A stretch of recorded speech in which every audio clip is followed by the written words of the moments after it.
ayat 16 sampai 20. Bersama kita sudah ada Ustazina Ustaz Safi Saleh dari Singapura. Kita minta kepada beliau dengan segala hormat untuk memandu kita, membimbing kita, membacakan kepada kita ayat-ayat tersebut, yaitu surat Al-Kahfi, surat yang ke-18, ayatnya 16 sampai 20. Baiklah jemaah sekalian, kita persilakan dengan segala hormat kepada Ustadz kita, Ustaz Safi Saleh, untuk membacakan ayat-ayat tersebut. Fadhil Ustaz. شكرا الحمد لله. السلام عليكم ورحمة الله وبركاته. Waalaikumsalam warahmatullahi wabarakatuh. أعوذ بالله من الشيطان الرجيم. بسم الله الرحمن الرحيم. أعوذ بالله من الشيطان الرجيم. بسم الله الرحمن الرحيم.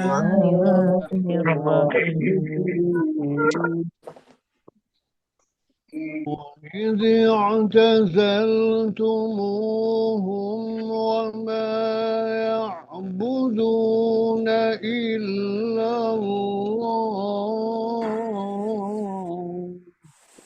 وإذ اعتزلتموهم وما يعبدون إلا الله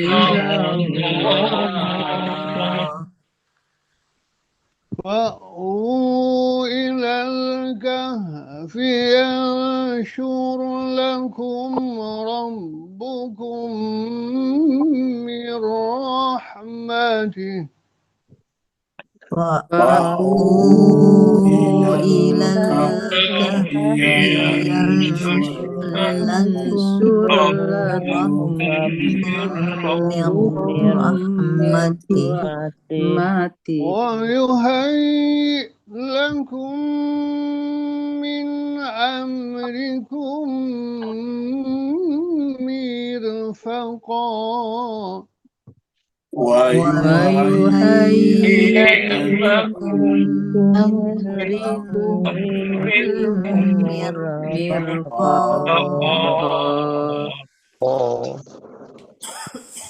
وترى الشمس إذا طلعت تزاور عن كهفهم وترى الشمس إذا طلعت تزاور عن كهفهم تزاور عن كهفهم ذات اليمين وإذا غربت تقرضهم تزاور عن كهفهم ذات اليمين وإذا غربت تقرضهم وإذا غربت تقرضهم ذات الشمال وهم في فجوة منه وإذا غربت تقرضهم ذات الشمال وهم في فجوة منه ذلك من آيات الله من يهدي الله فهو المهتد ذلك من آيات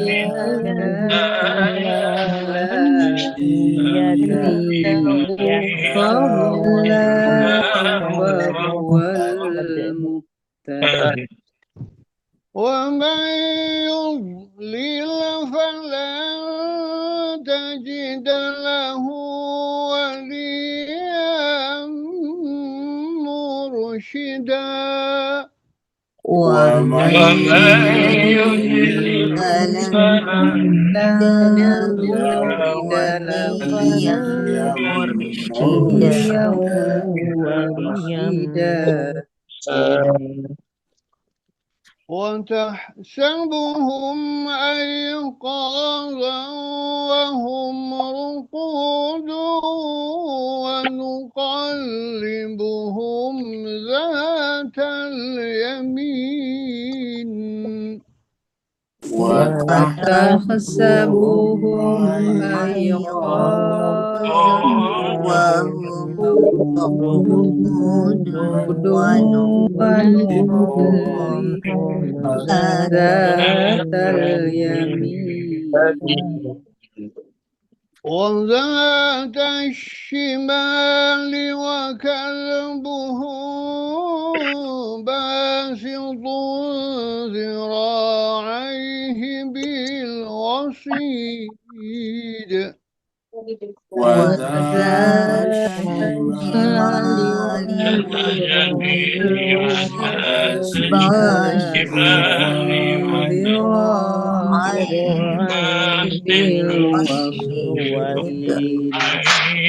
بالوصيد لو اطلعت عليهم لوليت منهم فرارا ولملئت منهم رعبا لو اطلعت عليهم لوليت منهم فرارا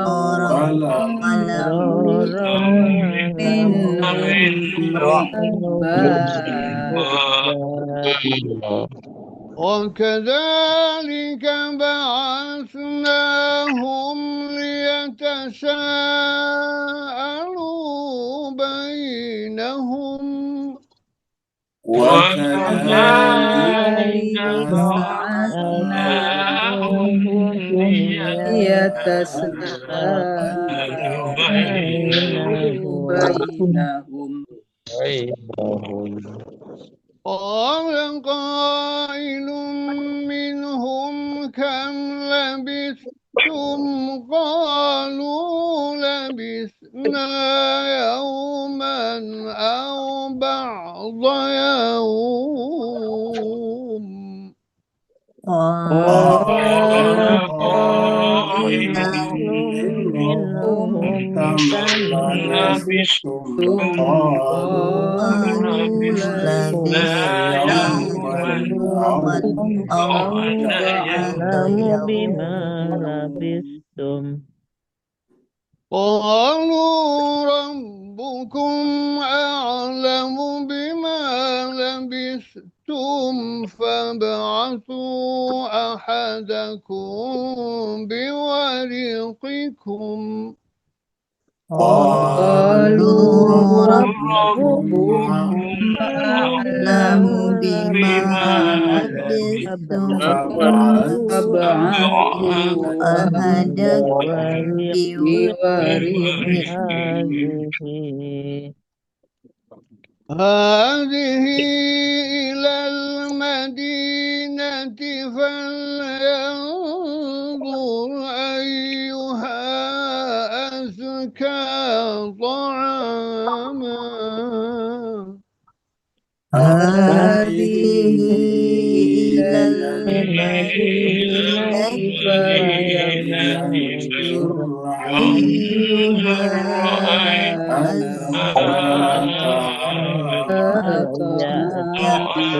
طعامكم فليأتكم برزق منه وليتلطف ولا يشعرن بكم أحدا فليأتكم برزق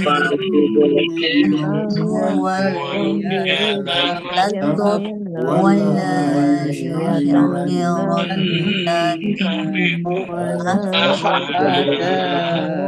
بكم أحدا إنهم إن يظهروا عليكم يرجموكم أو يعيدوكم إنهم إن يظهروا إنهم يرجموكم عليكم أو يعيدكم في ملتهم ولن تفلحوا إذا أبدا في ملتهم ولن تفلحوا إذا أبدا صدق الله العلي العظيم صدق الله العلي العظيم اللهم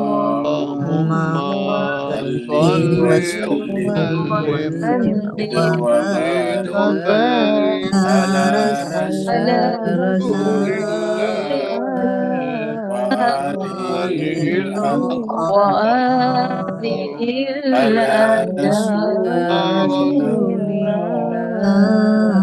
وآله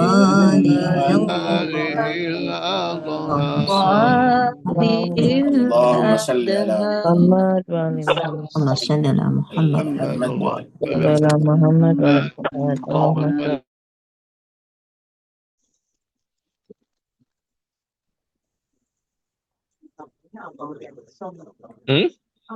Terima kasih banyak jemaah sekalian dan wabil khusus kepada Ustadz kita, Ustadz Syafi'i Saleh yang telah ikut membacakan, yang telah memandu kita tadi membacakan kepada kita ayat-ayat surat Al-Kahfi dari nomor urut 16 sampai 20.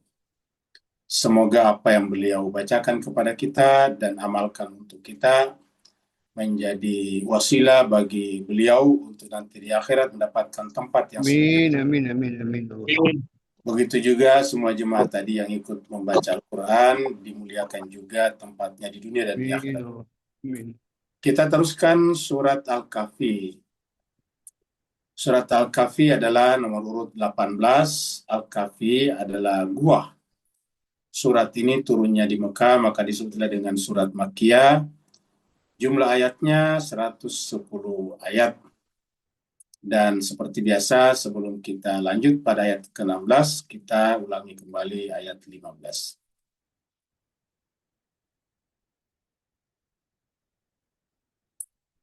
Di ayat 15, Allah SWT berfirman, A'udzubillahi minasyaitonirrajim, Bismillahirrahmanirrahim.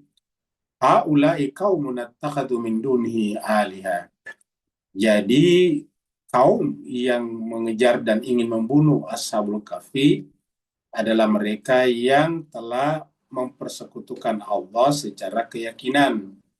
Sehingga dikatakan mereka itu adalah kaum kami yang telah membuat atau menciptakan, mengadakan, mengambil ilah Tuhan-Tuhan selain daripada Allah. Laula ya'tuna alaihim bisultanin mubin. Bisultanin bayyin. Dan mereka mengambil Tuhan-Tuhan itu sebagai sekutu bagi Allah tanpa argumentasi atau alasan yang jelas. Jadi tanpa sultan bayyin. Faman azlamu mimman iftara 'ala Allahi kadziban. Maka siapa yang berbuat apalagi menyembah sesuatu tanpa alasan atau tanpa argumen yang jelas, maka yang bersangkutan telah membuat kedustaan. Dan siapakah yang lebih zalim daripada orang-orang yang mengada-adakan atas nama Allah, padahal itu adalah dusta dalam pengertian bertentangan dengan akal sehat manusia. Bertentangan dengan akal waras manusia. Sekarang kita masuk pada ayat baru.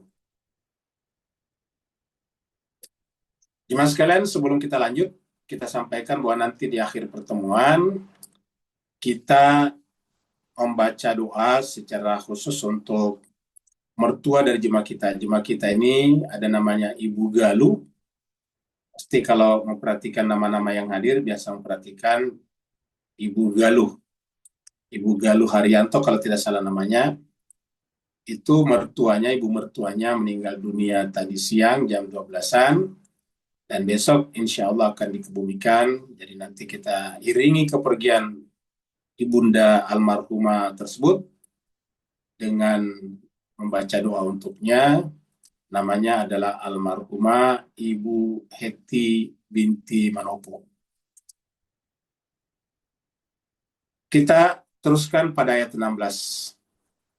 Wa idzi tazaltumuhum, dan apabila kamu meninggalkan mereka atau kalian meninggalkan mereka, kalian di sini karena Ashabul Kahfi. Jadi Allah berfirman kepada Ashabul Kahfi. Ashabul Kahfi adalah jamak, maka di sini pun bentuknya jamak. Jadi sebetulnya bukan kamu di sini, tapi kalian lebih tepatnya. Dan apabila kalian meninggalkan mereka, mereka adalah kaumnya tadi yang telah menyembah selain daripada Allah. Ingat jemaah sekalian, kita sampaikan bahwa kalau ada kata menyembah selain Allah, jangan selalu hanya membayangkan patung-patung saja. Itu adalah syirik yang paling kasar. Dan syirik yang seperti itu sebetulnya lebih gampang ditinggalkan. Tapi yang berat ditinggalkan itu adalah syirik yang halus, yang ada atau bercokol di dalam jiwa kita, yaitu kagum kepada apapun selain daripada Allah, melebihi kagumnya kita kepada Allah. Jadi kagum, cinta, takjub kepada selain Allah lebih daripada kepada Allah. Jadi kita tidak boleh, bukan dilarang kagum kepada benda-benda di sekitar kita, tetapi kekaguman kita kepada mereka tidak boleh melampaui kekaguman kita kepada Allah. Bahkan dalam pandangan Islam, kekaguman kita kepada selain Allah adalah bagian tak terpisahkan dari kekaguman kita kepada Allah. Karena segala sesuatu selain daripada Allah adalah berasal dari Allah.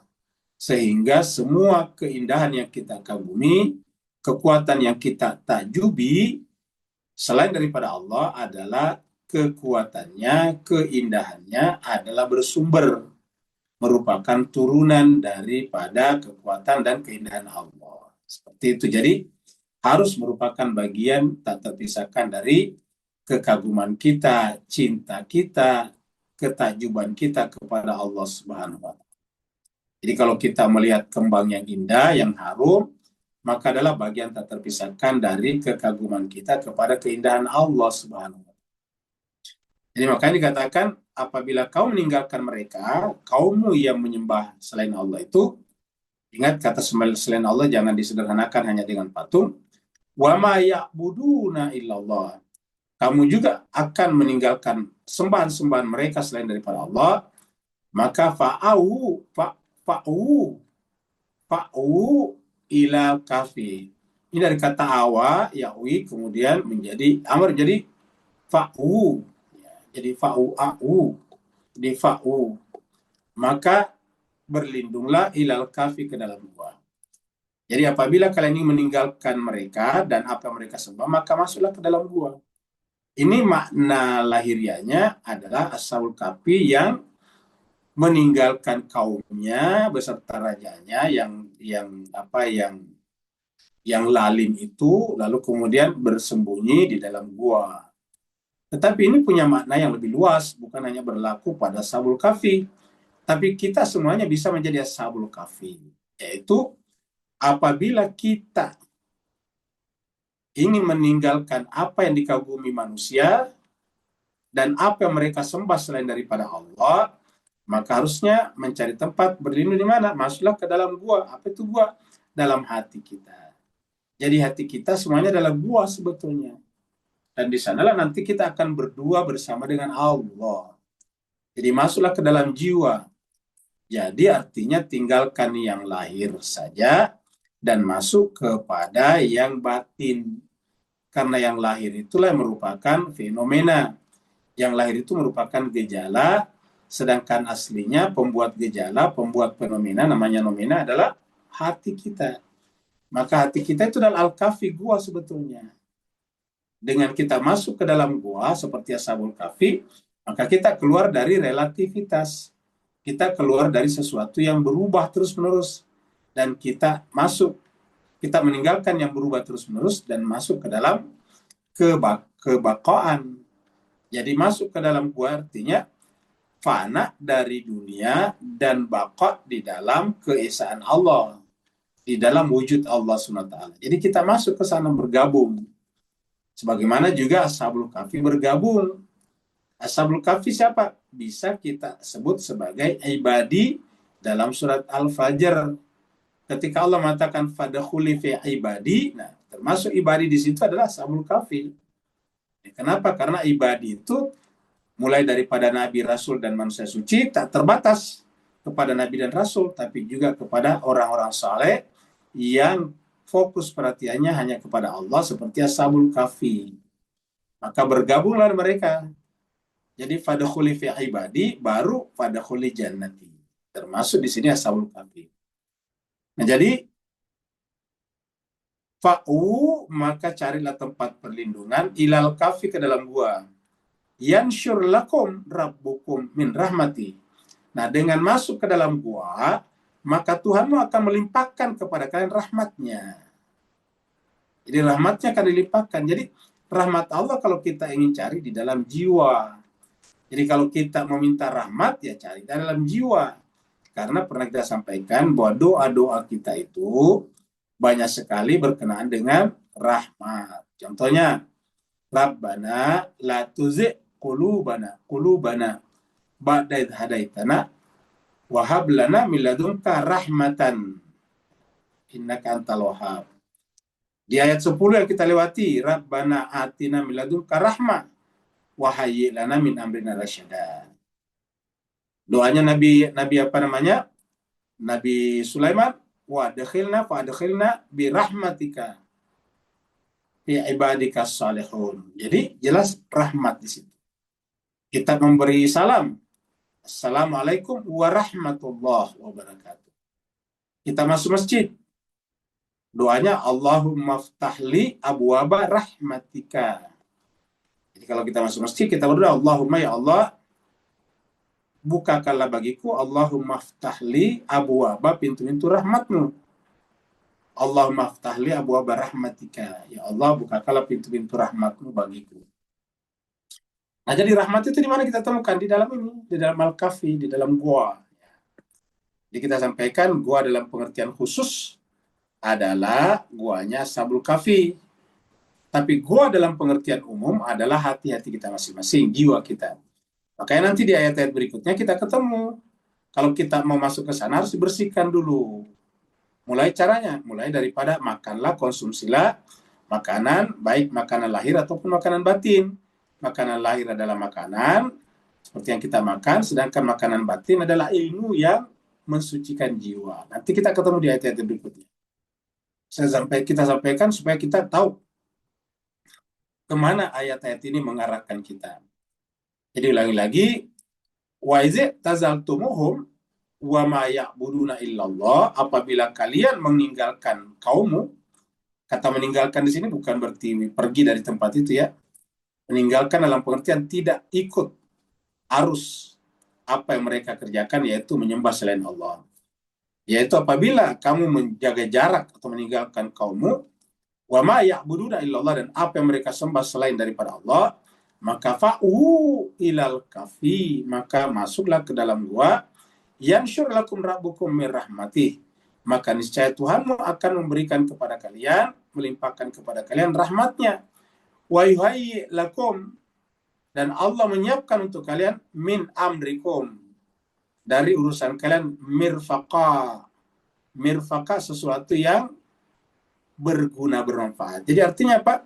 Tanda orang masuk ke dalam Al-Kahfi, tindakannya, perbuatannya, kata-katanya selalu bermanfaat. Dia meninggalkan perbuatan sia-sia, perkataan sia-sia, apalagi yang dosa.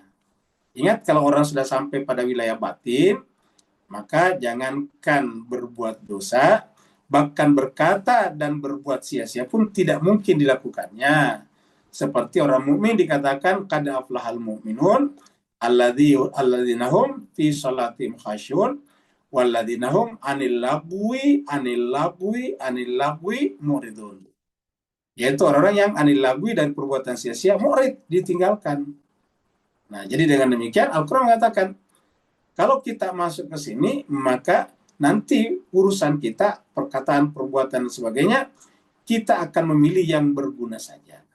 Kita akan meninggalkan perbuatan yang sia-sia, yang tan manfaat. Tan manfaat itu tidak bermanfaat.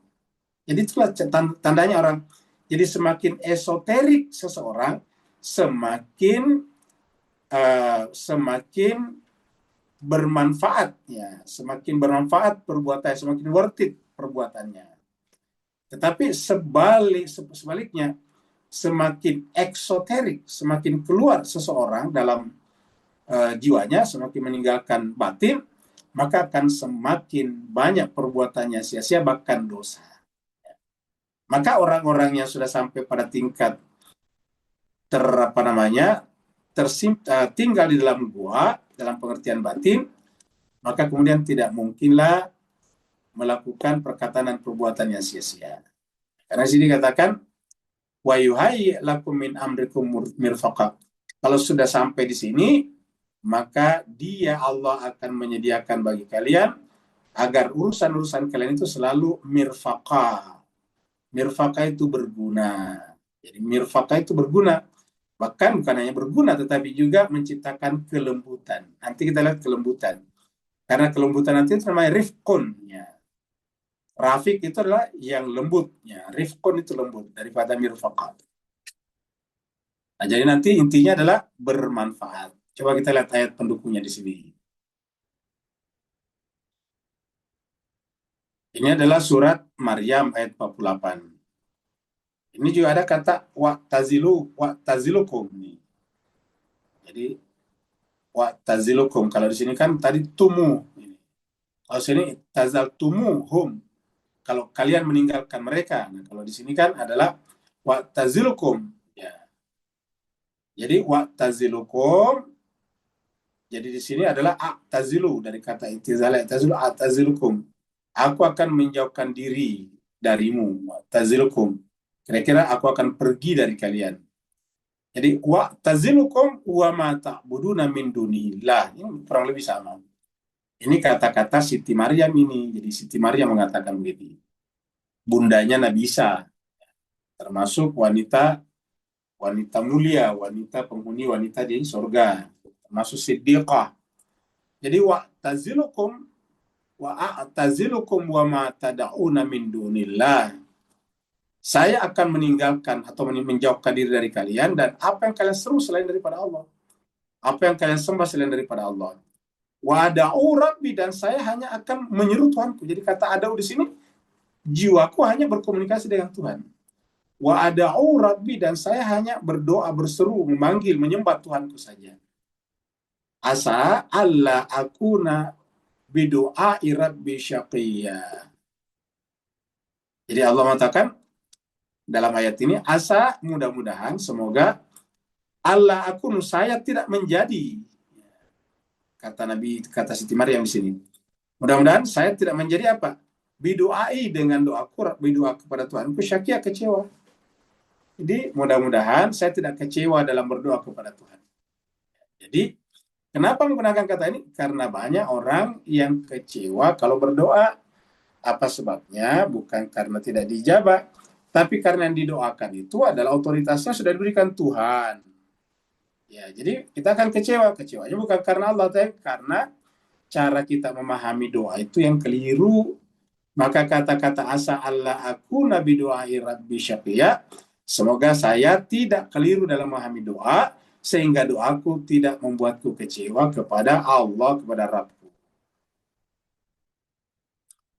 Jadi banyak orang kecewa dengan doa karena dia berpikir, oh, kok kenapa tidak terjadi?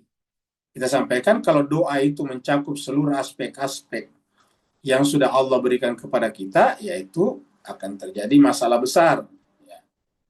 Contohnya misalnya, kalau kita misalnya Itu kan kita sudah sampaikan bahwa yang namanya rezeki di dunia ini kan sudah dikasih Tuhan. Itu sudah ditentukan, kata ditentukan sudah diberikan. Berapa yang kita dapat ya tergantung usaha kita, tergantung ikhtiar, iktisab kita. Kita ambil contoh yang paling gampang yaitu lautan. Lautan itu kan free, gratis. Semua orang bisa pergi memancing di lautan. Semua orang bisa memancing. Bahkan lintas negara.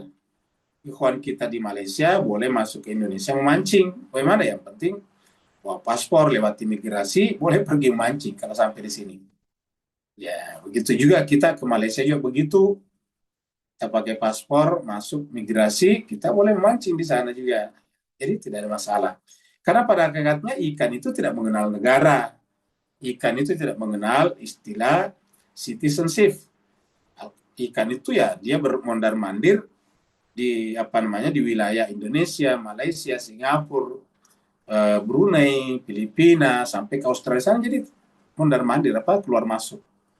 Nah itu artinya apa? Semuanya diberikan Tuhan. Tapi berapa yang kita dapat, maka tergantung usaha kita. Nah jadi sudah diberikan. Gak usah lagi di rumah berdoa, ya Allah saya ingin makan ikan. Ya, Tuhan bilang ya saya kan sudah kasih, itu tinggal pergi ambil. Kurang lebih begitulah. Nah kalau semuanya termasuk wilayah kita yang sudah berikan Tuhan, kita berdoa juga, nanti akan terjadi tabrakan doa. Kok bisa tabrakan doa? Contohnya, kita misalnya ada acara semacam Asian Games atau Sea Games kemarin di Thailand. Sea Games di Thailand. Atau paling bagus lah kita pakai Asian Games. Seluruh Asia kan banyak Islam. Ya, terjadi misalnya pertandingan antara Indonesia dengan Saudi. Kan sama-sama ini negara Islam, mayoritas Islam. Nah, dua-duanya berdoa menang. Gimana coba? Berdoa menang. Dan terbukti dalam olahraga itu yang menentukan adalah ya, latihan, kekuatan, kedisiplinan, semangat juang, itu menentukan itu. Jadi banyak negara-negara yang tidak berdoa kepada Allah atau tidak bertauhid, tetapi bisa menang. Kenapa? Lebih disiplin, lebih tertata dengan baik permainannya. Sementara yang berdoa ya tidak dapat nomor, tidak dapat kemampuan, keunggulan. Seperti itu. Jadi intinya adalah sudah diberikan. Nah, selama yang kita minta itu memang adalah wilayahnya Allah, maka berdasarkan ayat ini kita sedapat mungkin tidak akan kecewa ya, tadi. Nah, sekarang kita itu tadi Maryam ya. Sekarang kita masuk kepada Maryam juga ini. Ayat 16 tadi di sini adalah ayatnya 48. Masih Maryam ini. Wadkur fil kitabi Maryam, dan sebutkanlah atau ceritakanlah di dalam kitab suci Al-Quran dalam hal ini Al-Quran, yaitu tentang Maryam. Kalau di Indonesia atau di Setengah sudah Siti Maryam. Ya. Izin tabazat min ahliha. Ketika dia meninggalkan keluarganya. Bisa juga keluarganya, bisa juga penduduk wilayahnya. Untuk apa? Makanan, mencari tempat atau ke suatu tempat syarqiyah di timur. Perhatikan ini kata syarqiyah timur. Kenapa timur? Karena timur itu dalam persepsi manusia di muka bumi adalah tempat terbitnya matahari. Jadi timur itu adalah tempat terbitnya matahari, sedangkan barat tempat terbenamnya matahari. Jadi kata timur itu bahasa Arab adalah masyrik. Masyrik itu dari kata syarqiyah. Sedangkan barat itu adalah maghrib. Jadi maghrib itu barat sebetulnya. Jadi maghrib itu barat. Masyrik itu timur. Tempat terbit. Maghrib tempat terbenam. Jadi sebetulnya maghrib itu adalah lebih kepada isi makan. Artinya tempat terbit. Ya, tempat terbenamnya matahari. Sedangkan masyrik tempat terbitnya matahari. Nah, di manakah perginya Maryam ketika mengambil jarak? Atau tadi istilahnya tadi sana adalah itizal. Adalah pergi ke arah terbitnya matahari. Perhatikan ini jemaah sekalian. Karena nanti kita ketemu bahwa Ashabul Kahfi nantinya itu matahari condong kepadanya pada saat matahari terbit dan meninggalkannya ketika matahari terbenam. Nah, nanti ada di sana. Itu nanti guanya. Supaya kita tahu bahwa kata syarqiyah itu adalah bisa bermakna majasi, simbolik.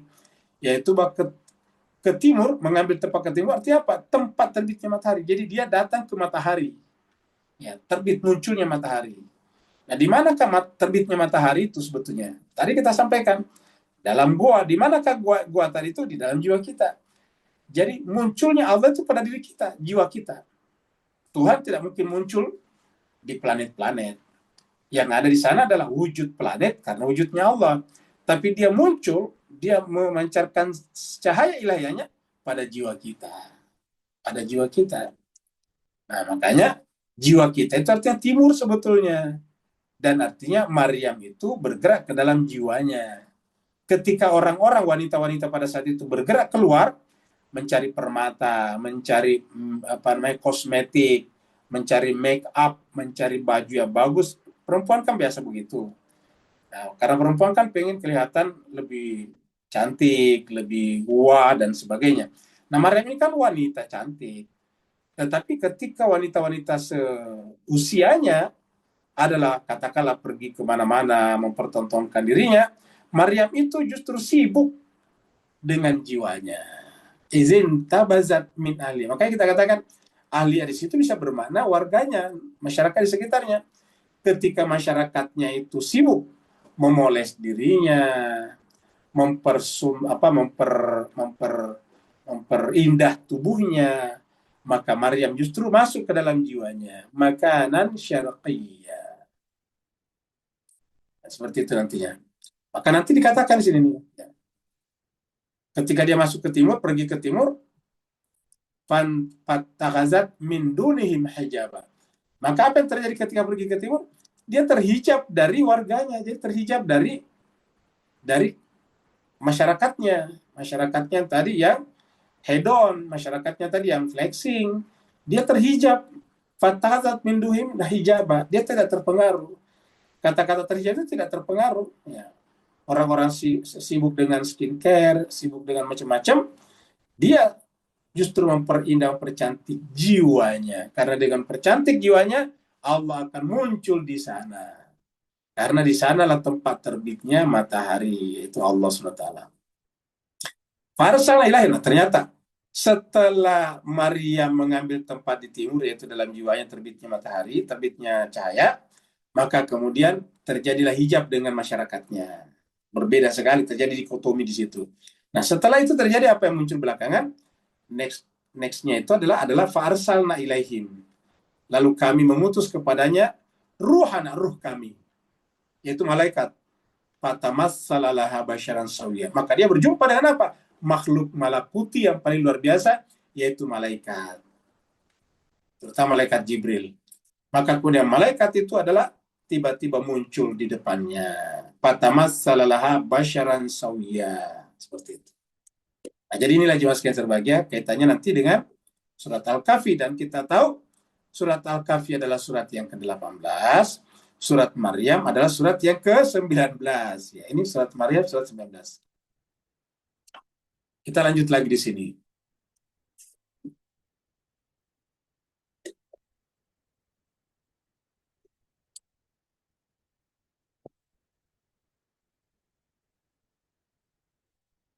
Wa tara syamsa idza tala'at tazawaru an kahfihim zatal yamin.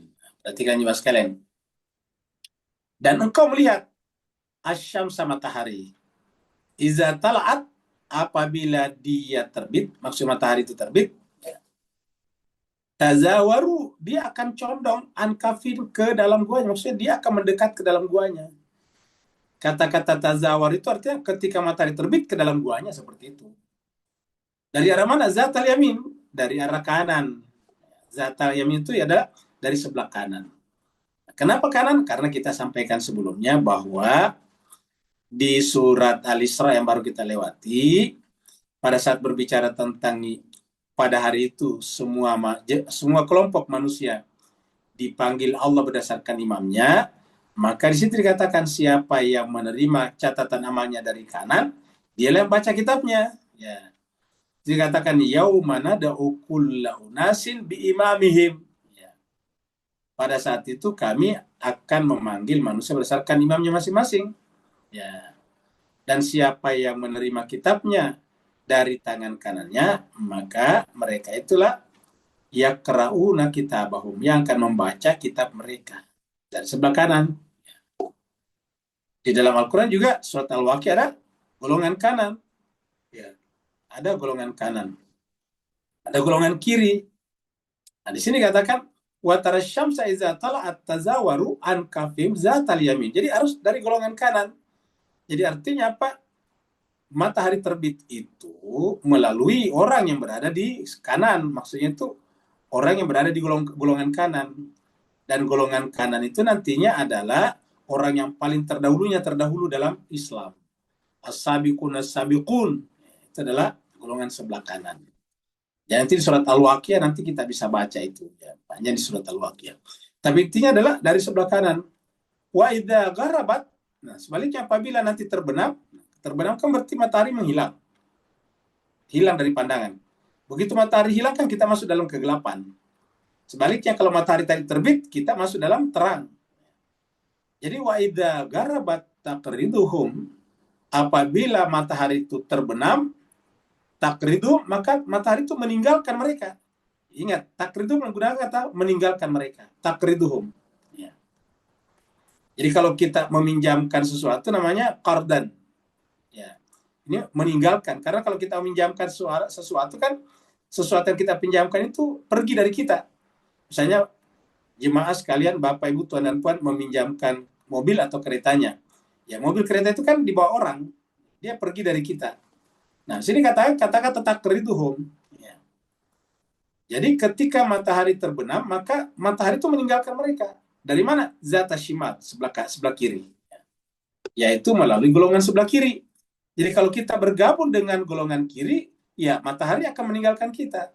Kalau kita bergabung dengan golongan kanan, matahari akan mendatangi kita. Jiwa akan, di dalam jiwa muncul yaitu Allah Subhanahu wa Ta'ala. Wahum fi fajwatin minhu. Dan mereka itu fi fajwatin, siapa mereka tadi ya sini yang di dalam guanya ketika didatangi matahari di sini, hum fi fajwatin minhu. Dia berada dalam tempat yang luas. Tapi begitu matahari meninggalkan kita, dia terasa sempit. Jadi kata-kata ini cuma sekalian kita lihat. Nah, jadi ini ingat kata-kata ini, baru kemudian ingat ini sebelah kanan. Ingat ini adalah sebelah kiri. Ini tadi kata-kata tazawur, condong. Sedangkan ini adalah meninggalkan. Nah, kata-kata ini, istilah ini kita harus ingat. Jadi kalau condong kan mendatangi. Nah, condong itu mendatangi. Masuk ke dalam gua. Sebaliknya kalau takridu meninggalkan jiwa, meninggalkan guanya. Sebelah kanan, sebelah kiri, sebelah kanan. Nah, aslinya jiwa itu kan fajwa, luas. Aslinya jiwa itu kan fajwa, luas. Tetapi ketika matahari tidak ada, dia menjadi sempit. Kapan terasa luas kembali? Ketika matahari ada. Seperti misalnya Bapak, Ibu, Tuan, dan Puan masuk dalam aula hall. Gedung yang besar sekali, gedung serbaguna. Masuk dalam gedung besar sekali, bisa nampung sampai 10.000 orang. Ya, tapi walaupun 10.000 orang itu kan berarti luas sekali. Tapi kalau gedung itu tidak ada listriknya, tidak ada lampunya, tidak ada cahayanya, gelap gulita yang menjadi sempit. Ya, itu terasa bahkan sangat-sangat sempit.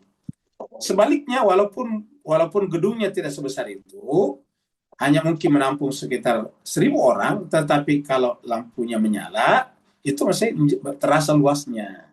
Nah, seperti itulah. Jadi aslinya jiwa itu luas, fajwa sebetulnya. Aslinya jiwa kita itu adalah luas, fajwa. Tetapi akan terasa sangat luas ketika ada matahari. Sebaliknya, terasa akan sempit apabila matahari terbenam. Jadi di sini ya matahari terbit. Di sini matahari terbenam. Di sini matahari terbenam. Jadi kalau matahari terbenam, jiwa terasa sempit, sumpek. Ya. Sempit, sumpek. Kemudian kalau matahari muncul, dia terasa luas. Menjadi enak, lapang. Jadi itulah. Nah, itu jiwa seperti itu. Jadi jiwa itu aslinya adalah fajwa. Dan jiwa kita itu adalah Gua kita sebetulnya adalah gua kita untuk keluar dari ruang waktu. Seperti mana Ashabul Kahfi keluar dari ruang waktu. Sehingga 300 tahun ada di sana, tapi tidak berasa 300 tahun. Hanya serasa sehari atau setengah hari. Kenapa? Karena mereka tidak mati kelaparan, mereka juga tidak kurus kerempeng, mereka juga tidak tambah tua di sana. Umurnya ketika bangun sama ketika dia mulai tertidur. Jadi makanya sama saja dengan kemarin.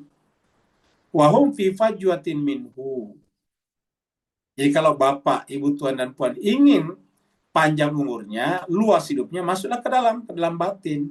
Masuk ke dalam al-kahfinya. Ya. Kita semuanya punya kahfi, yaitu jiwa-jiwa kita masing-masing. Dan itu aslinya luas, tapi menjadi sempit kalau mataharinya tidak ada. Dan menjadi luas kalau mataharinya terbit.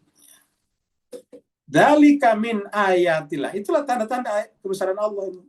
Dzalika min ayatillah. Man yahdillahu fahuwal muhtadi.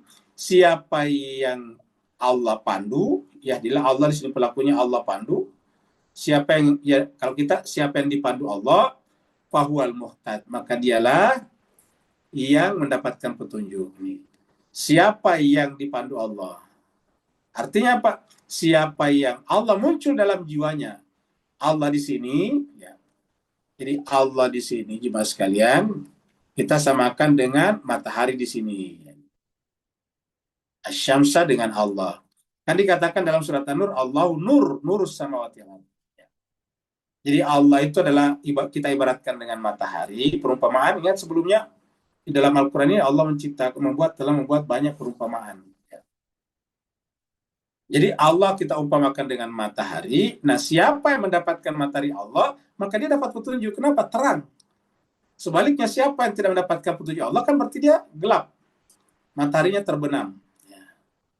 Waman yudlil, siapa yang sesat atau disesatkan Allah, maksud disesatkan Allah itu tidak ada cahaya. Ingat kata-kata disesatkan itu, Allah tidak muncul, Allah tidak terbit di dalam guanya. Justru sebaliknya, justru Allah terbenam dari dalam guanya. Jadi waman yudlil falan tajidalahu waliyan mursyida.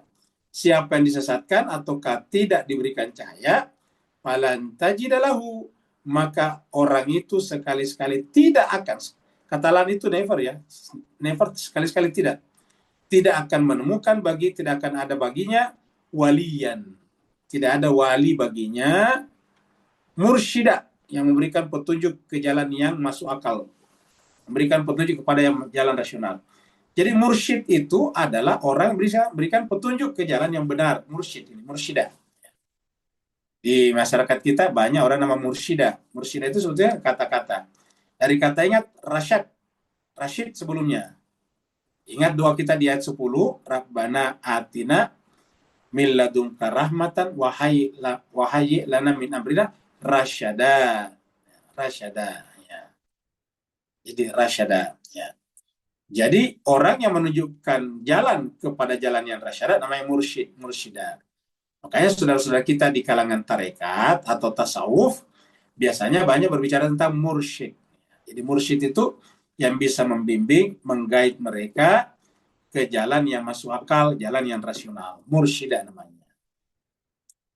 Jadi ya jelas ya, wa may yudlil falan tajid lahu waliyan mursyida.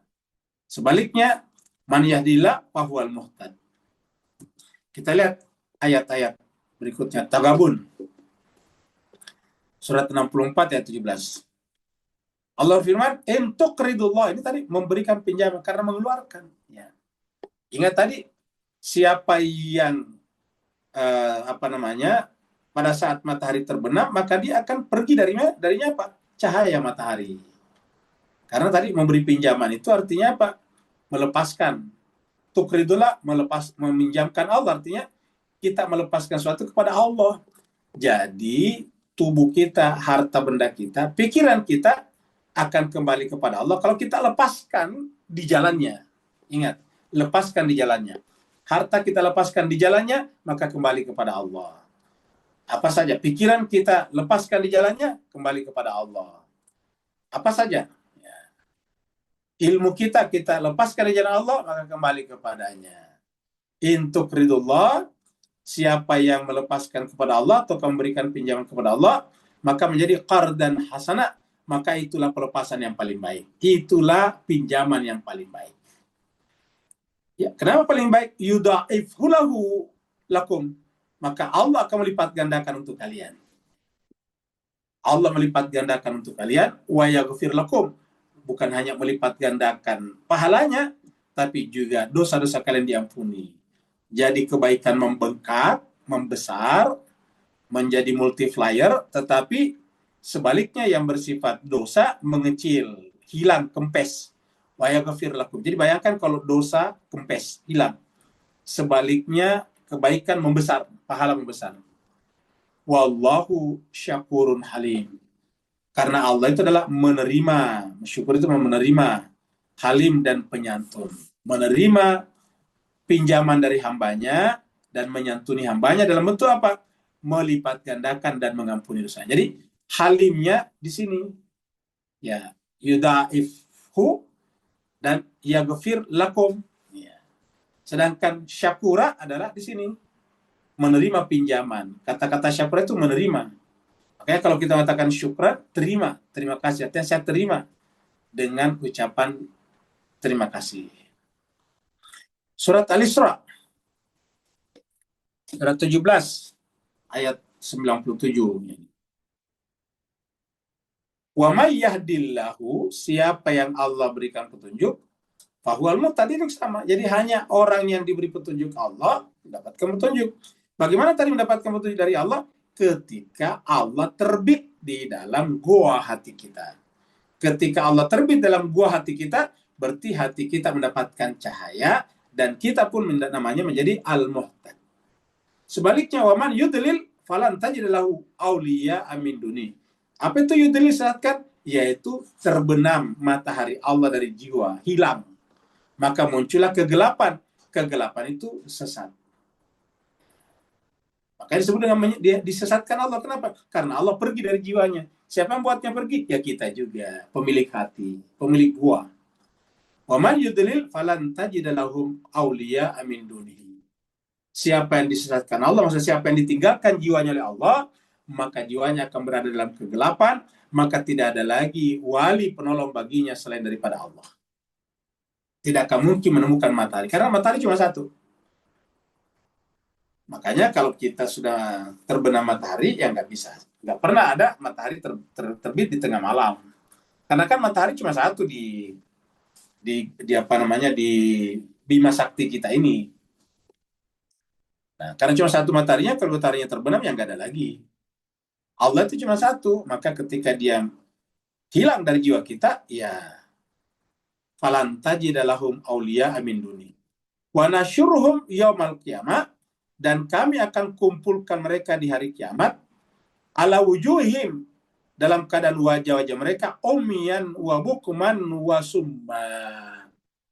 Maka orang yang seperti ini yang disesatkan tadi Allah, yaitu Allah meninggalkannya, matahari meninggalkannya, sehingga jiwanya, guanya dalam keadaan gelap, maka kami kumpulkan mereka pada hari kiamat ala wujuhim, dalam keadaan wajah-wajah mereka bangkit dalam keadaan umya, buta, wabukma dan bisu, wasumma dan tuli. Buta, bisu dan tuli. Kembali disebutkan summun, bukmun, umyun. Terbalik kalau di sini umyunnya dulu, bukmunnya baru summun. Umyan, wabukman, wasumma. Karena dari dalam. Ma'wahum jahannam. Tempat mereka adalah neraka jahannam. Kullama khabat zidnahum sa'ira.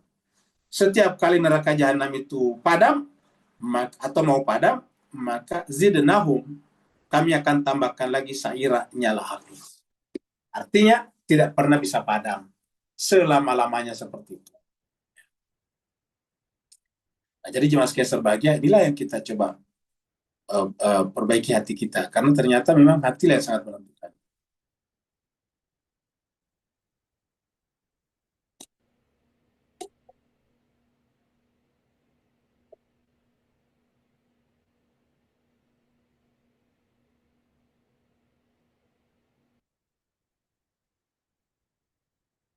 Wa tahsabuhum aiqadan wa hum ruqud.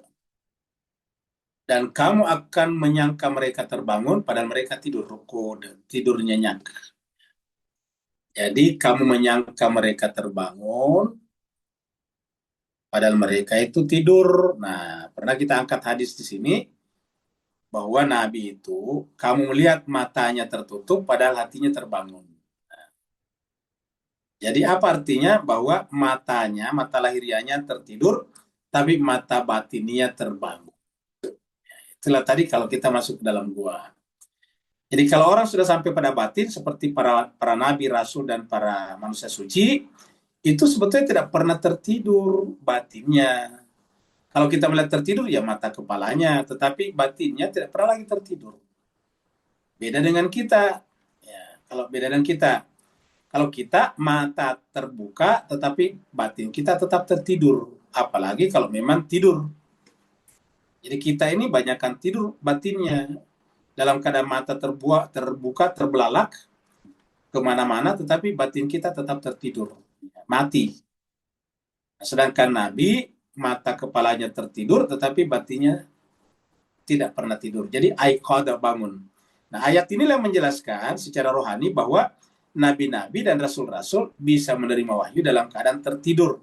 Dalam keadaan tertidur tubuhnya. Kenapa? Karena jiwanya terbangun. Nabi Ibrahim itu menerima wahyu dalam keadaan tubuhnya tertidur, menggunakan kata naum. Naum itu tertidur tubuhnya. Tetapi jiwanya terbangun, maka dia berkomunikasi dengan Allah.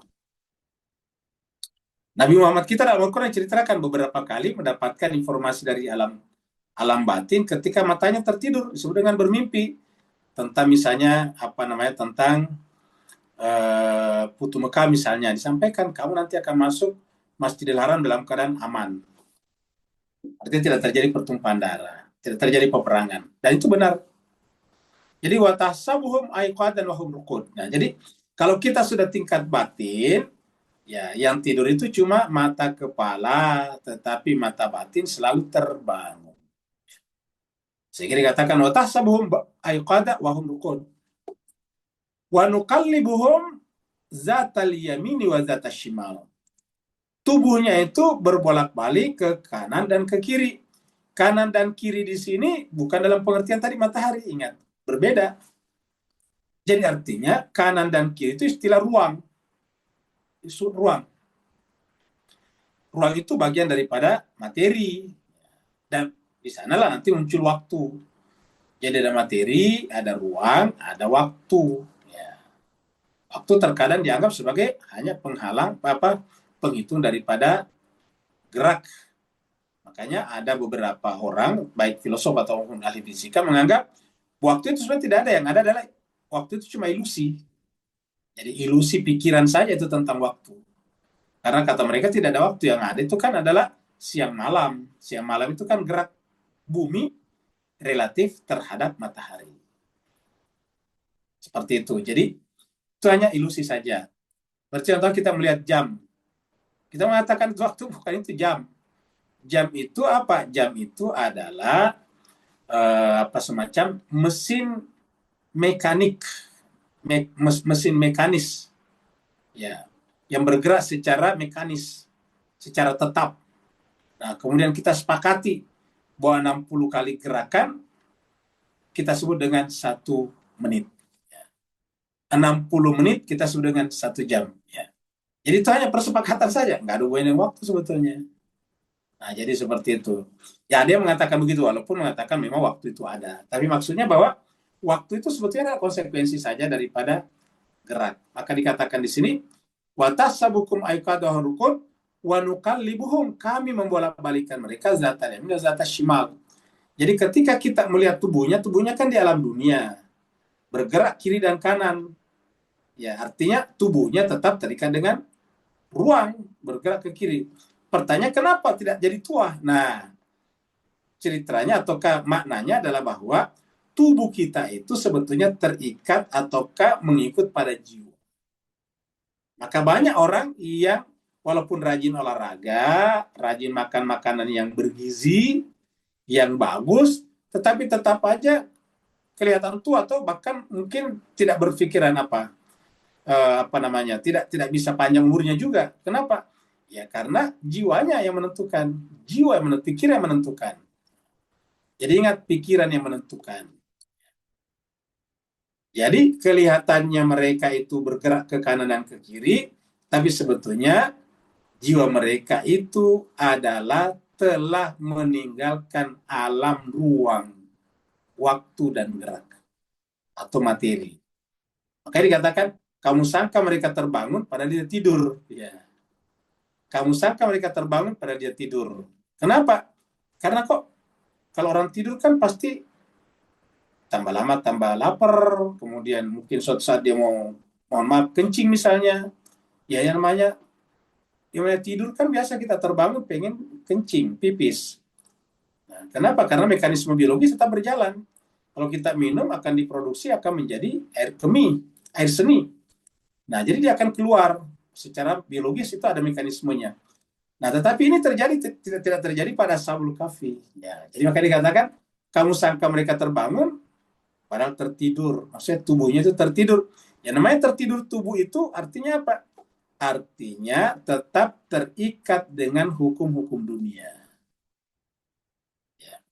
Tetapi jiwanya yang tidak terikat, sehingga tubuhnya ikut pada jiwanya. Ketika jiwanya masuk di alam baqa, maka kemudian tubuhnya ikut bersamanya. Ini yang menjelaskan nanti Nabi Isa.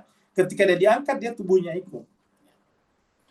Wa tasabum aiqadahu ruqud wa nuqallibuhum zatal yamini wa zatal shimal.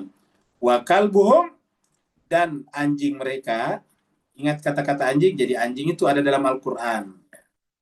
Ulangi lagi, bapak-bapak, ibu-ibu, tuan-tuan, anjing itu ada dalam Al-Quran ini. Ya, jadi anjing ada dalam Al-Quran. Kenapa kita ulang-ulang ini? Karena ada saudara kita berpendapat bahwa kalau ada anjing, maka kemudian malaikat rahmat tidak masuk. Kok bisa? Sedangkan tidak ada satupun yang bukan merupakan rahmatnya. Kan begitu, semuanya rahmat. Kata Al-Quran, rahmati wasiat kulla syai'. Rahmatku meliputi segala sesuatu, tentu termasuk anjing. Nah pertanyaannya, bagaimana bisa ada di sana kalau malaikat rahmat tidak bersamanya? Ketika Allah mengatakan rahmatku meliputi segala-galanya, berarti kan termasuk malaikat ada pada anjing, karena anjing juga bisa mengeksis, berada karena rahmat Allah. Dan Nabi Muhammad apa? Nabi Muhammad adalah rahmatan lil alamin, include di dalamnya anjing. Jadi kalau dia mengatakan ada anjing, malaikat rahmat tidak masuk, ini bertentangan, ini namanya kontradiksi. Ya. Bahwa anjing itu liurnya najis, iya itu benar. Tapi bahwa malaikat rahmat tidak masuk kalau ada anjing, gimana? Ini jelas-jelas di Quran. Berarti Al-Quran tidak ada malaikat rahmat. Terus siapa yang membawa ayat ini? Kan ada anjingnya nih. Dalam Ashabul Kahfi, dalam gua, siapa yang memelihara? Melalui apa Allah melihara Ashabul Kahfi di sana? Sedangkan di situ ada anjing. Kan ada anjing tadi di situ. Ada anjing di depan guanya. Nah, jadi hadis-hadis ini harus kita benturkan dengan Al-Quran. Ya, jadi tapi ingat, harus kita bedakan antara anjing dengan najis, dengan liurnya, dua hal yang berbeda.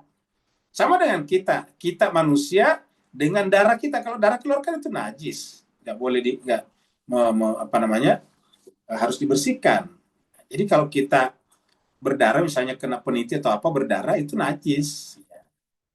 Jadi tubuh kita ini kan banyak darahnya. Nah, begitu ya dengan anjing. Jadi anjing itu ada liurnya. Liurnya anjing pada anjing ya tidak ada masalah. Tetapi tidak boleh mengenai kita, seperti mana darah, kita punya keluarga dekat, orang tua dan sebagainya, atau anak yang tergores tangannya, ya kita membersihkannya. Ya. Dan mungkin kena tangan kita, itu najis namanya. Tetapi tidak lantas kita mengatakan malaikat rahmat tidak menyertai orang ini karena banyak darah pada dirinya. Tidak begitu. Jadi najis itu adalah merupakan relasi antara dua unsur, bukan nilai zatnya. Jadi liur anjing sebagai liur ya baik, karena itu adalah merupakan unsur biologis dari anjing yang merupakan bagian daripada kehidupan anjing. Seperti mana darah kita. Darah kita itu adalah merupakan mekanisme biologis yang harus ada bersama kita. Ya, kalau tidak ada ya kita tidak hidup. Jadi dua hal. Lalu kenapa disebut najis? Ya, ketika berhubungan dengan pihak lain. Ya. Wa kalbuhum basitun zira'aihi bil wasid. Dan anjing mereka, ya, anjing ini sini bentuk tunggal ya, jadi anjing mereka basitun mengulurkan zira'aihi kedua lengannya bil wasid di depan di pintu gerbang gua. Kalau gua kan ada jalan masuknya. Nah, di jalan masuknya itulah anjing itu menjulurkan kakinya ke depan. Jadi basitun zira'aihi bil wasid. Jadi ada anjing di sini. Nah, jadi kita ingin mengatakan buat teman-teman kita mengatakan anjing itu tidak masuk malaikat, ini susah kita terima. Ini hadis ini harus kita tinggalkan sebetulnya. Kalau liurnya iya, ini cocok ya. Lawit talak ta'alaihim. Lau seandainya atau jika ittalak ta'alaihim, kamu melihat kepada orang-orang dalam gua itu dengan melihat anjingnya, lawallai taminu, kamu pasti akan berpaling dari mereka, firara dalam keadaan berlari, melarikan diri dengan ketakutan. Jadi artinya Pak, di sini jelas-jelas anjing bisa menjaga ya ashabul kahfi. Di sini gua adalah gua mukjizat, kemudian yang berlindung di dalamnya adalah hamba-hamba Allah yang saleh, dijaga dengan anjing. Kalau anjingnya tidak boleh masuk malaikat, lalu siapa hakikatnya menjaga mereka? Kan hakikatnya menjaga itu adalah malaikat rahmat melalui kelihatannya anjingnya. Lawallai taminhum firara wala mulita minhum ru'ba. Kalau kamu melihat anjing itu selain kamu lari, kamu pasti akan ketakutan menyaksikan mereka. Melalui apa? Melalui anjingnya. Jadi anjingnya itu menimbulkan kesan menakutkan, sangar, galak. Nah, jadi cuma sekian sebagai kita ulangi lagi bahwa Allah menjaga ashabul kahfi. Ashabul kahfi adalah tindakan mujizat dari Allah, dan di antara bagian tak terpisahkan dari mujizat itu adalah anjing. Jadi anjingnya berumur berapa? 300 tahun juga. Searchingnya ditanya lah AI. Ada tidak anjing yang bisa berumur 300 tahun? Jawabannya tidak ada. Lalu kenapa ini 300 tahun? Ya dia juga mujizat. Dia mujizat artinya apa? Dia adalah ayat-ayat Allah. Jadi anjing itu ayat Allah berdasarkan pembahasan tadi. Ya, jadi kita sampaikan bahwa kita ini umat kita terlalu banyak mengikatkan dia pada hadis dengan meninggalkan Al-Quran. Kita tidak menentang hadis, tapi selama hadis itu tidak bertentangan dengan Al-Quran. Ya. Tapi kalau hadis itu bertentangan dengan Al-Quran, pasti bukan dari Nabi. Karena Nabi tidak mungkin bertindak bertentangan dengan apa yang Allah wahyukan kepadanya. Karena Nabi Muhammad itu adalah tidak mungkin berkata, berbuat berdasarkan hawa nafsunya, kecuali bahwa yang dikatakan dan diperbuat itu adalah wahyu yang diwahyukan. Wa ma yantiqu anil hawa in huwa illa wahyun yuha. Nabi tidak mungkin berdasarkan hawa nafsunya, tapi berdasarkan wahyu yang diwahyukan kepadanya. Jadi Nabi tidak mungkin berkata, berbuat, membuat pernyataan yang bertentangan dengan Al-Quran. Jadi kalau ada yang dialamatkan kepada Nabi bertentangan dengan Al-Quran, harus kita tinggalkan. Wa kalbuhum basitun zira'aihi bil wasid lawi talata alaihim lawallaita minhum firaran wala mulita minhum ru'ba. Kamu akan takut, lari, terpontang-panting, dan tidak menyangka kalau di dalam itu ada manusia yang tidur.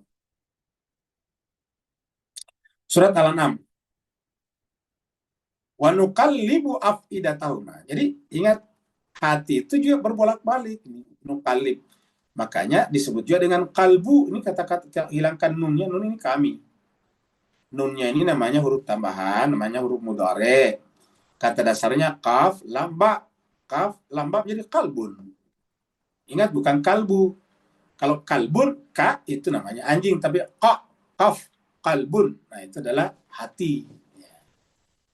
Itu kalbun anjing, kalbun hati. Ya. Jadi wa nuqallibu afidatahum, dan jiwa mereka kami bolak-balikan, putar-balikan. Artinya apa? Hati itu bisa mendekat kepada Allah, bisa menjauh. Itu namanya nuqallib, bolak-balik. Bisa jujur, bisa juga khianat. Wa basarahum, dan penglihatan mereka. Jadi maksudnya penglihatan mereka juga bolak-balik juga. Nuqallibuhum afidatahum wa basarahum. Kami bolak-balikan hati dan penglihatan mereka. Kama lam yu'minu bihi. Seakan-akan mereka tidak beriman kepadanya. Awal marah, sejak pertama kali. Wa nadharuhum fi tughyanihim ya'mahun. Dan kami biarkan mereka berada dalam tughyan, kesesatan, kesombongan, ya'mahun, terombang-ambing, bingung. Jadi berada dalam kebingungan. Ya. Nah, jadi jemaah sekalian terbahagia, jadi kalau kemudian hati terbalik, terjauh dari Allah, penglihatan juga begitu, maka dia tidak akan beriman. Dan orang seperti itu akan dibiarkan Allah terombang-ambing dalam kesesatannya. Surat Al-Araf, surat 7176.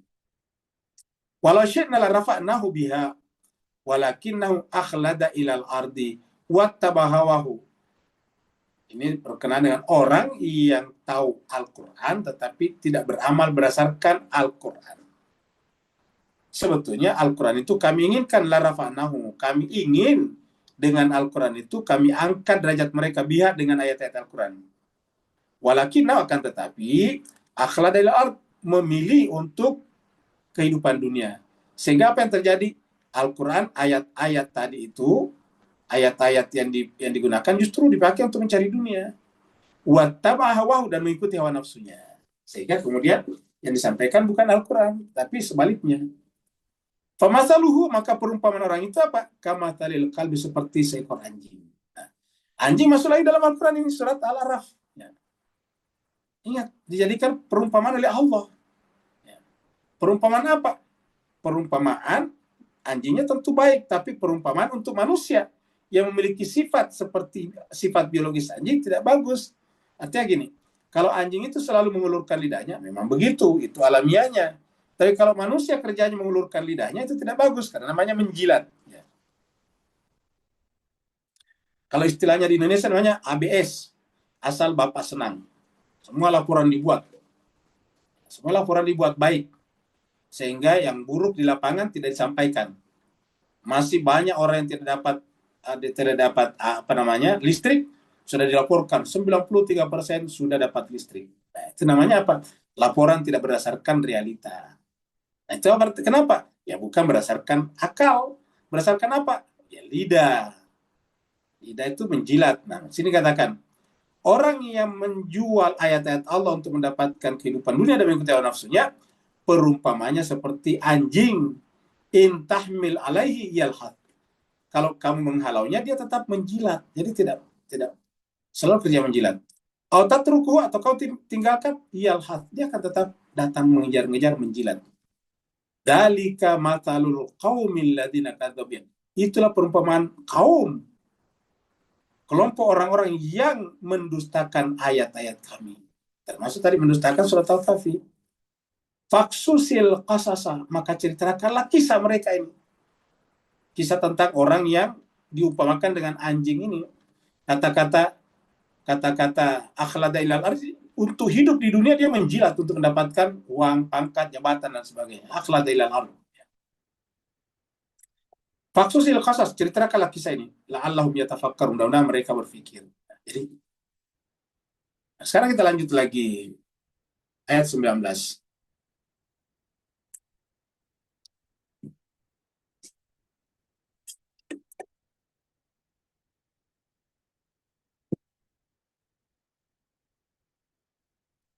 Wa kadzalika ba'atsnahum liyatasaalu bainahum. Begitulah kami bangkitkan mereka, Ashabul Kahfi, liyatasaalu bainahum, untuk saling bertanya-tanya di antara mereka.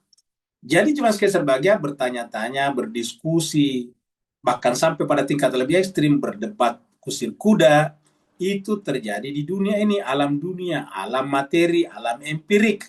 Kenapa terjadi perdebatan? Ya karena memang dunia itu alam relatif. Apa arti relatif? Bukan hanya objeknya relatif, tetapi kita yang melihatnya juga relatif. Maka terkadang objeknya sama, tetapi cara melihatnya berbeda. Perspektif perspektif berbeda. Ketika perspektif berbeda, terkadang persepsi juga ikut berbeda. Biasanya ulama mengambil contoh gajah. Gajahnya itu juga sama, objeknya sama gajah. Tetapi karena perspektifnya berbeda, satu melihatnya dari samping, satu melihatnya dari depan, satu melihatnya dari atas dan sebagainya, maka kemudian persepsinya berbeda. Maka ada yang mengatakan gajah itu besar sekali. Ada yang mengatakan gajah itu tipis sekali. Kenapa? Yang dipegang adalah kupingnya. Ada yang mengatakan gajah itu adalah panjang sekali, kayak seperti pipa. Kenapa? Karena dipegang adalah belalainya. Ada yang mengatakan gajah itu adalah besar sekali, tinggi ke atas, karena yang dipegang adalah kakinya. Nah, jadi persepsi berbeda karena perspektif berbeda. Dan itu yang terjadi di alam dunia, alam materi, alam yang berubah-ubah ini. Sehingga bagaimana caranya agar persepsi yang berbeda tidak menimbulkan pertengkaran, pertentangan, bahkan peperangan? Caranya adalah kita saling menghormati. Kita saling menghormati. Ya. Kalau dia mengatakan gajah itu adalah panjang karena dia memegang belalai, ya benar juga karena memang belalai gajah itu panjang. Kalau dia mengatakan bahwa gajah itu besar karena memegang perutnya, ya memang benar juga. Kenapa? Yang dipegang perutnya. Kalau dia mengatakan gajah itu tipis, ya benar juga. Kenapa? Yang dipegang adalah telinganya. Jadi kita menghormati satu sama lain. Sambil berusaha membangun persepsi kita secara komprehensif, holistik, sehingga kita melihatnya secara menyeluruh. Nah, orang yang melihat gajah secara menyeluruh nanti akan menjadi arif, menghormati yang memegang belalainya, menghormati yang memegang kepalanya, menghormati yang memegang telinganya, menghormati yang memegang kakinya, menghormati yang memegang perutnya. Itulah orang arif namanya. Karena dia tahu apapun ya tetap gajah yang mereka pegang. Cuma perspektifnya berbeda, maka persepsi juga ikut berbeda. Nah, ini yang dikatakan dalam ayat ini sebetulnya. Ya. Nanti kita lihat ini dalam pelajaran Nabi Musa dengan Nabi Khidir. Nabi Musa dan Nabi Khidir. Wa kadzalika ba'athnahum liyatasaalun bainahum. Begitulah kami bangkitkan supaya terjadi tanya menanya. Qala qailun minhum, berkatalah salah seorang penanya dari mereka, kam labistum, kamu kira-kira berapa lama tidur di sini, tinggal di dalam gua?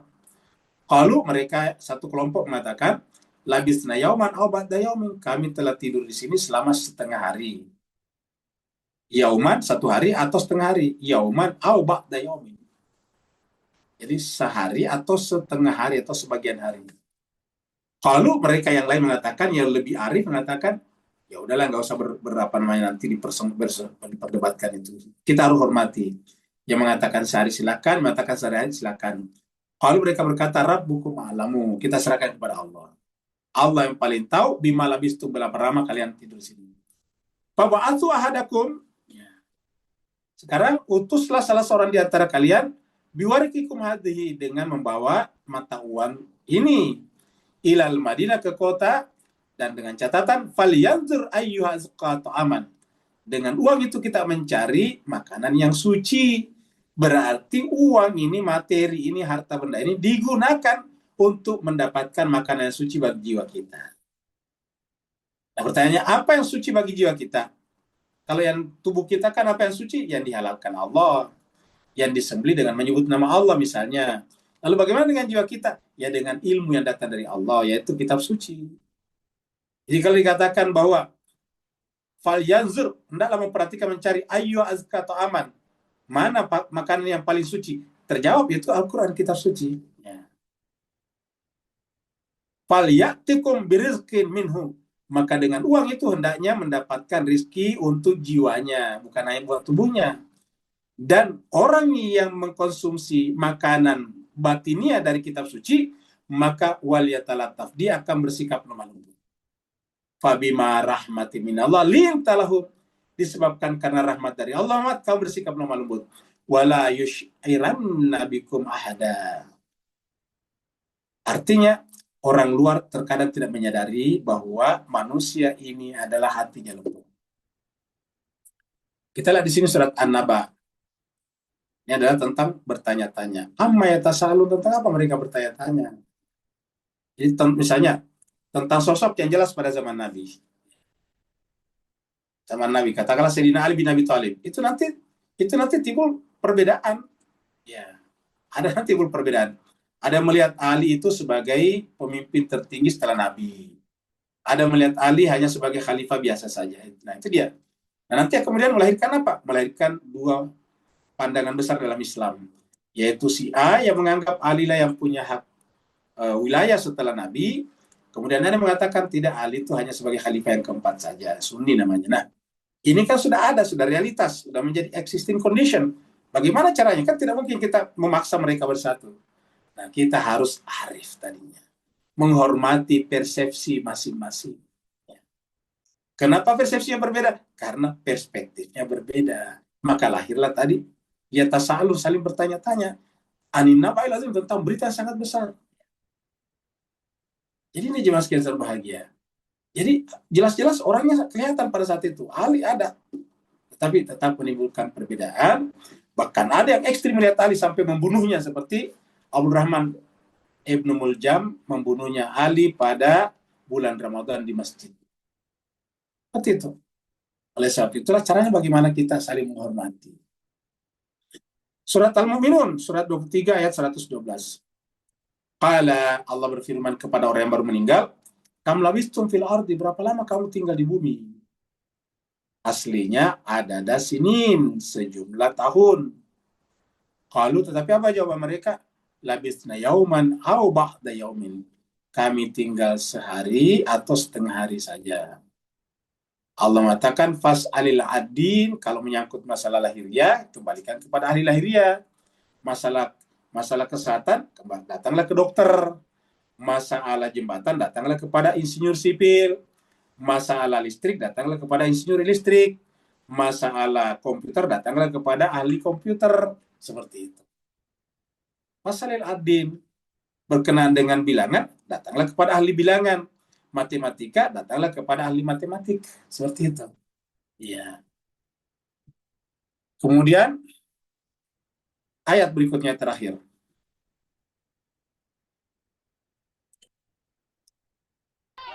When black lives are under attack, what do? Innahum in yazharu alaikum yarjumukum. Karena ada di antara mereka yang tadi yang tidak menghargai perspektif dan persepsi, yang jika mengetahui kalian, yazharu itu adalah melihat, memahami, wah ini yang dikejar dulu, raja-raja dulu. Maka sangat mungkin yarjumukum, akan merajam kalian. Jadi merajam kita, orang yang dirajam belum tentu salah. Tapi karena yang merajamnya punya persepsi yang berbeda, karena perspektifnya berbeda, tetapi dipaksakan. Nah, makanya persepsi berbeda, lazim. Perspektif berbeda, lazim. Tetapi yang tidak lazim harusnya adalah memaksakan pendapat. Begitu pendapat dipaksakan, maka bisa terjadi kekacauan. Maka bisa terjadi perang saudara. Kita paksa satu negara, mazhabnya sama dengan mazhab kita, pasti terjadi pertumpahan darah. Kita paksa satu negara untuk berpendapat seperti pendapat kita, pasti terjadi kekacauan. Jadi, innahum in yazharu alaikum yarjumukum. Kenapa? Karena mereka masyarakat yang mengejar Ashabul Kahfi ini adalah yang tidak menghormati perbedaan pendapat. Kan sebetulnya tidak ada masalah kalau dihormati pendapatnya Ashabul Kahfi. Ashabul Kahfi misalnya percaya bahwa Tuhan itu satu, ya kan selesai. Sementara mereka percaya Tuhan itu banyak, ya. Bisa hidup berdampingan. Ayu'idukum fi millatihim. Atau mereka akan memaksa kamu untuk kembali kepada milah mereka, jalan hidup mereka. Jadi jemaah sekalian bahagia, jadi bisa juga memaksa kembali kepada milah mereka, memaksakan tadi perspektif, memaksakan way of life. Makanya kita mengatakan mazhab bisa benar, tetapi kalau dipaksakan menjadi salah. Agama bisa benar, tapi kalau dipaksakan menjadi salah. Islam itu benar, tapi kalau dipaksakan menjadi salah, bukan Islam lagi namanya. Walan tuflahu idzan abada. Kalau kamu paksakan, kalau kamu misalnya dipaksa mereka, maka kehidupan kamu bisa terancam. Nah, itu orang yang berbeda pasti terancam. Ad-Dukhan, surat 44-20. Wa inni uztu bi rabbi wa rabbikum antarjumun. Nah, bagi kita, bagi pembawa kebenaran, kalau mendapatkan ancaman seperti itu, ataukah intoleransi seperti itu, ataukah persekusi seperti itu, maka kembalikan kepada Allah. Kita mau berlindung kepada siapa lagi? Kalau penguasa juga berpihak kepada mereka, penguasa kerajaan berpihak kepada mereka, memaksakan kehendaknya, ya satu-satunya tempat kita bergantung Allah. Wa inni uztu birabbi warabikum, saya hanya berlindung kepada Tuhanku dan Tuhan kalian, antarjumuni, untuk kalian merajam aku. Ini mereka mengancam tadi rajam. Kemudian 14-13, Ibrahim 13. Wa qala alladziina kafaru, berkatalah orang-orang yang tertutup hatinya, li rusulim, kepada rasul-rasulnya. Apa kata mereka? Lanukhrijannakum min ardina, kami akan mengusir kalian dari negeri kami. Orang bisa diusir dari negeri, bisa diusir dari kampung, bisa diusir dari organisasi, kalau berbeda pendapat itu, kalau terjadi penyeragaman. Lanukhrijannakum min ardina, kami akan usir kamu dari negeri kami. Aula ta'uduna, atau kami paksa kamu kembali fi millatina, kepada millah kami. Jadi mas sekalian, diceritakan dalam Al-Quran bagaimana bahayanya. Makanya Al-Quran mengatakan la ikraha fiddin, agama itu tidak boleh dipaksakan. Apalagi kalau cuma pengajian, apalagi kalau cuma undangan, apalagi kalau cuma organisasi. Ya. Fa'auha ilaihim, maka Allah mewahyukan kepada mereka, Rabbuhum, Tuhan mereka mewahyukan kepada mereka, kepada para nabi yang diancam dirajam tadi ataukah diusir, lanuhlikanna zalimin, setiap orang zalim pasti akan binasa.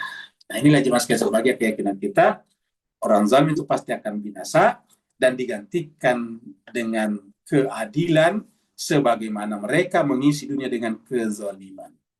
Inilah ayatnya. Seperti biasa, kita tutup dengan hadis berikut ini,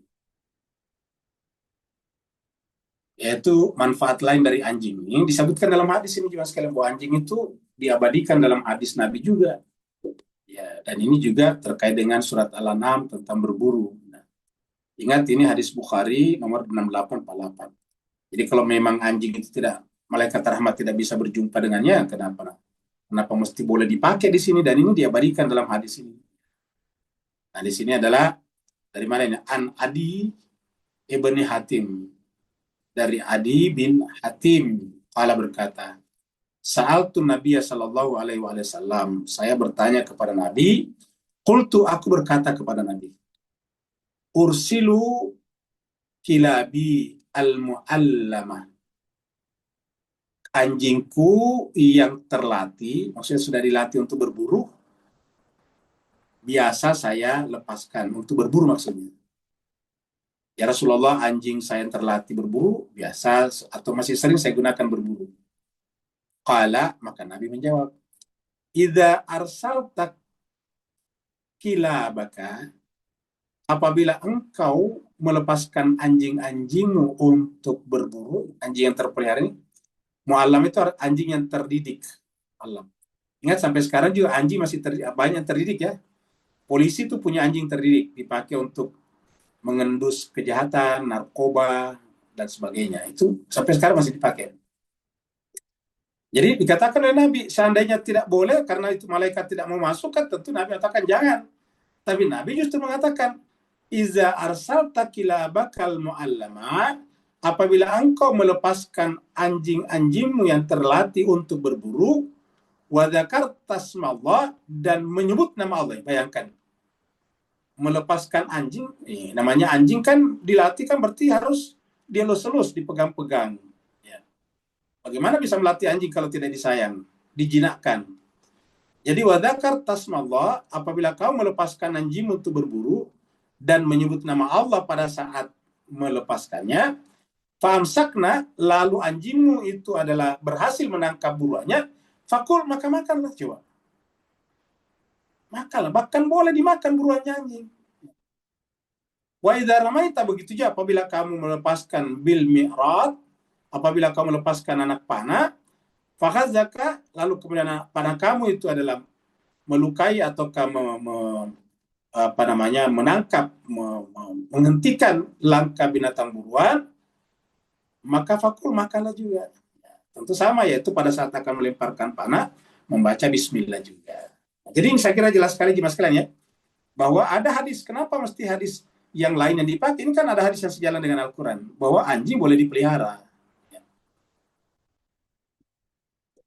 Bahkan anjing tadi boleh dilatih. Hadis kedua, tadi ingat waliyatalataf, lemah lembut. Allah mencintai yang lemah lembut. Ini dari mana nih? Kita foto saya di sini ya. Ini an Aisyah zauji Nabi sallallahu alaihi wasallam, dari Aisyah istri Nabi sallallahu alaihi wasallam, anna Rasulullah sallallahu alaihi wasallam qal, berkata, Nabi pernah bersabda kepada Aisyah, ya Aisyah, wahai Aisyah, inna Allah rafiqun, Allah itu adalah maha lemah lembut, yuhibbur rifqa, dan dia mencintai lemah lembut. Jadi Allah itu lemah lembut dan mencintai lemah lembut.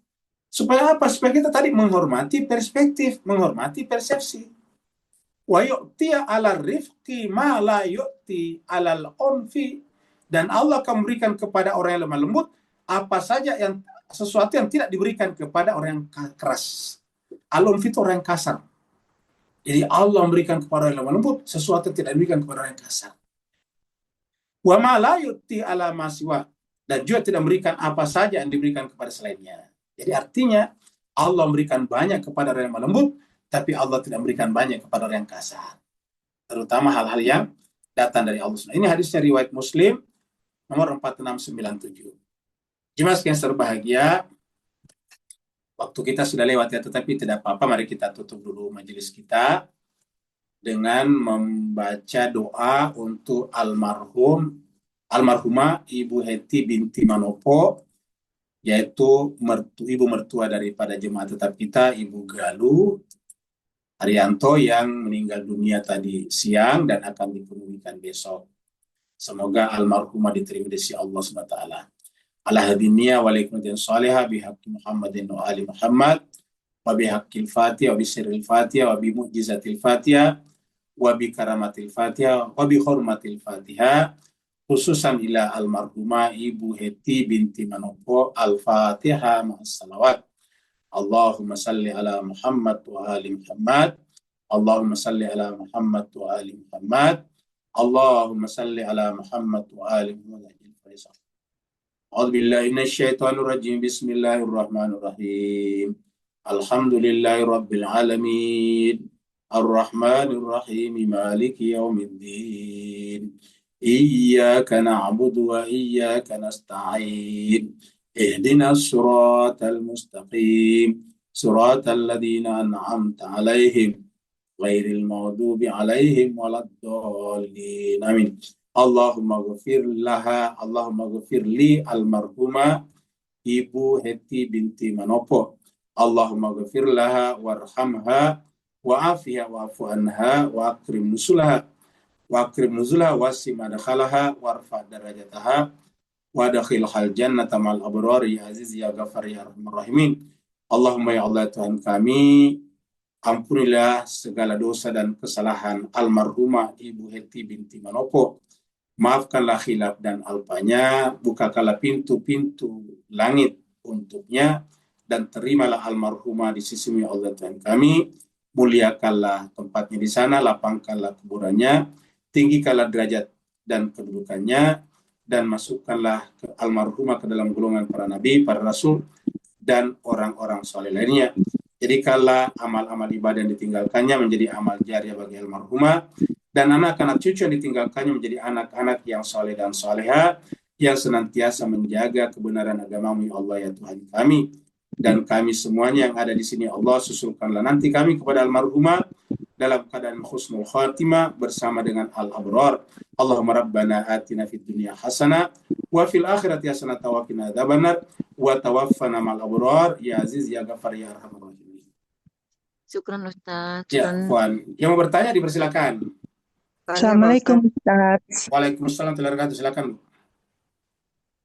Siapa dulu ya? Silakan aja, Sinta aja dulu. Oh ya, saya dulu Ustadz ya. Ya. Tentang ayat 18 tadi, untuk jadi alaihim di situ mengacu pada anjing ya. Karena di terjemahan-terjemahan kan kepada mereka ashabul kafinya gitu. Jadi orang-orang takut melihat mereka gitu Ustadz, pengertiannya gitu. Ternyata kepada si anjing ya Ustadz ya.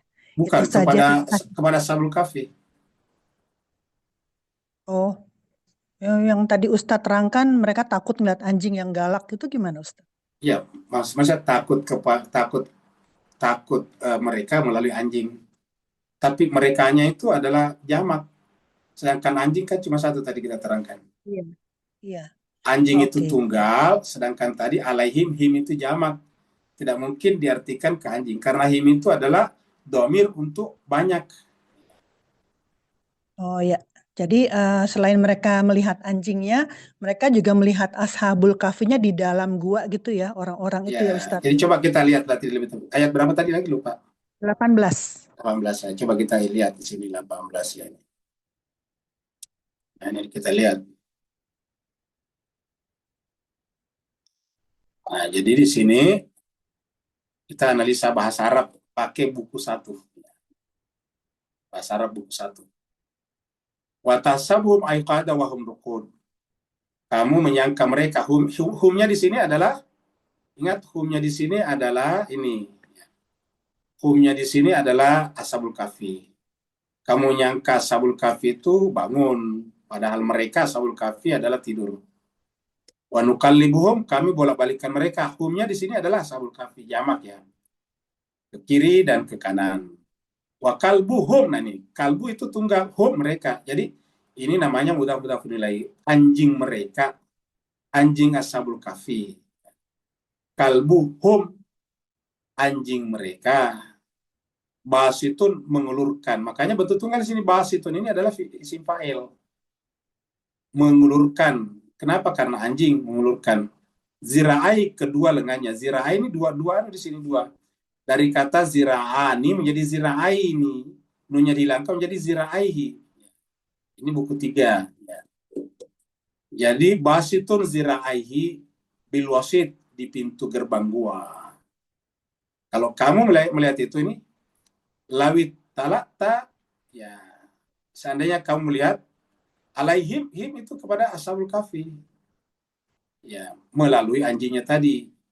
Jadi sehingga seandainya kamu menjumpai mereka, sebetulnya talaat itu sebetulnya terbit. Artinya kita datang masuk ke gua itu melihat mereka, maka kita akan melihat mereka, maka lawalaita, kamu akan berpaling minhum, dari mereka, maksudnya meninggalkan mereka.